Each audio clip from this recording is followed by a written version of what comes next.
অনেক বছর আগে আমি আর অপূর্ব যখন নাটক করছিলাম 2 দিনে আমাদের অবস্থা 12টা বেজে যাচ্ছিল। তখন হুট করে আমি বললাম আর কি যে মোস্তফা কামাল রাজের একটা কথা, যে রাজ হলে, তখন অপূর্ব খুব সুন্দর করে কথা বলে না, বলে মিঠু আপু, রাজের কথা বলো না, ও রাজই, রাজা একজনই হয়, ওর মতো কয়েকটা রাজা থাকলে আমাদের কষ্ট অনেক কমে যেত।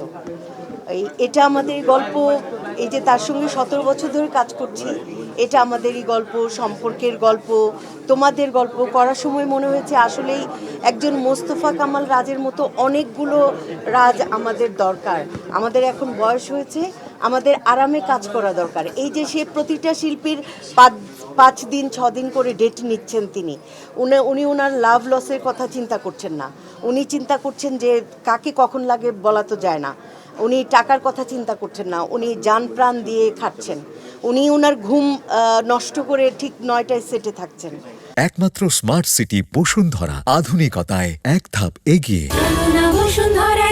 তো এই যে আমাদের গল্প, এটা আমাদের গল্প শেষ হয়ে গেছে। এখন সকালবেলা উঠে মনে হয় কি জানি নাই, মানে ওই যে আমার সবসময় একটা প্রতিযোগিতা থাকতো যে পরিচালকের আগে আমাকে সেটে পৌঁছাতে হবে।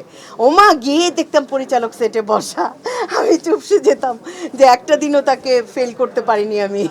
এটা আমাদেরই গল্প সম্মান এনে দিয়েছে, ভালোবাসা আকাশচুম্বী করে দিয়েছে। যেখানেই যাচ্ছি, রাঙামাটিতে গেলাম সম্প্রতি, সবাই দূর থেকে মানে প্রকাশ করতে চায় যে আপনাকে চিনেছি, ওই সামিরের আম্মা, ওই ফাহাদের আম্মা, ওই সামিরের আম্মা, চিৎকার করে দূর থেকে রাঙামাটিতে।